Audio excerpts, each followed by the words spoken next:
جی جناب، ایک سوال ہے، 2 سوال رہ گئے بس میرے۔ ہوں ایک سوال ہے یہ کہ جیسے قرآن مجید میں ہے کہ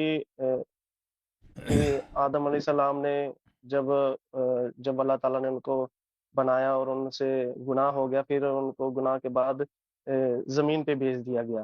جی جی سر تو جناب، تو دیکھا جائے کہ گناہ تو انہوں نے کیا تھا، باقی کسی انسانوں نے تو نہیں کیا تھا۔ تو ہوں۔ اس کی وجہ سے باقی انسانوں کو کیوں مطلب کہ یہاں پہ تو دھرتی پہ بھیجا یہ کوئی گیا؟ سزا تو ہو رہی ہے نا، یہ ہم زمین پہ آئے ہیں، یہ کوئی سزا تو ہو رہی ہے، جناب، ہمیں سزا تو اللہ نہیں۔ تعالیٰ نے تو مطلب جنت کے لیے ہمیں بنایا تھا نا، ادھر ہی رکھا تھا۔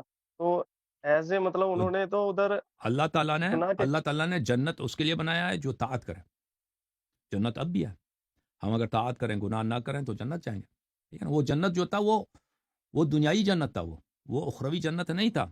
جو ایک ایسا جنت تھا جو آخرت میں جو جنت ہوتی ہے وہ آدم علیہ السلام کی جنت سے بہت بہتر ہے۔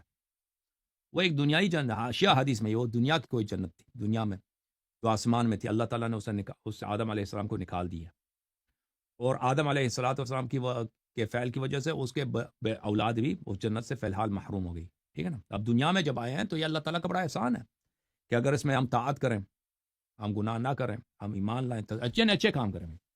اللہ تعالیٰ نے ہم سے کوئی یہ تو نہیں مانگا کہ ہم بھائی کوئی ناممکن کام کریں، جیسے کوئی کسی پہاڑ کو اکاڑ دیں، نہیں۔ اللہ یعنی تم اچھی زندگی گزارو، لوگوں پہ ظلم نہ کرو، ماں باپ کی خدمت کرو، کسی کا حق نہ کھاؤ، بے گناہ لوگوں کو قتل نہ کرو، ٹھیک ہے نا۔ بہن بھائی کے ساتھ اچھا رویہ، جھوٹ نہ بولو، کہ پڑوسی کے جو ماں بہن ہے، پڑوسی کی بیوی ہے، اس کے ساتھ تم بری نظر سے نہ دیکھو، یہ تو سب اچھی باتیں ہیں، ٹھیک ہے نا۔ جی جی جی جی یہ کام کرو گے تو تم جنت میں جاؤ گے۔ تو اللہ تعالیٰ نے یہ جو دنیا میں ہمیں رکھا ہے، یہ کوئی عذاب نہیں ہے۔ اللہ کے پیارے نبی صلی اللہ علیہ وسلم اسی دنیا میں تھے، جی وہ جی تو بے شک۔ عذاب میں تو نہیں تھے نا۔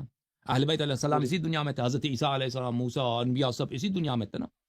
انہوں نے اچھے کام کیے، جنت، اور حضرت آدم علیہ السلام کی جنت سے ان کو بہتر جنت ملے گی۔ اور اگر ہم اچھا، برے کام کریں گے تو اللہ تعالیٰ نے فرمایا کہ میں غفور الرحیم ہوں، تم توبہ کرو جلدی سے، تم توبہ کرو، تم کہہ دو غلطی ہو جی گئی، اللہ غلطی ہو گئی، یا اللہ غلطی ہو گئی معاف کرو، اللہ تعالیٰ معاف کرے گا، ٹھیک ہے نا۔ غلطی تو سب سے ہوتی ہے۔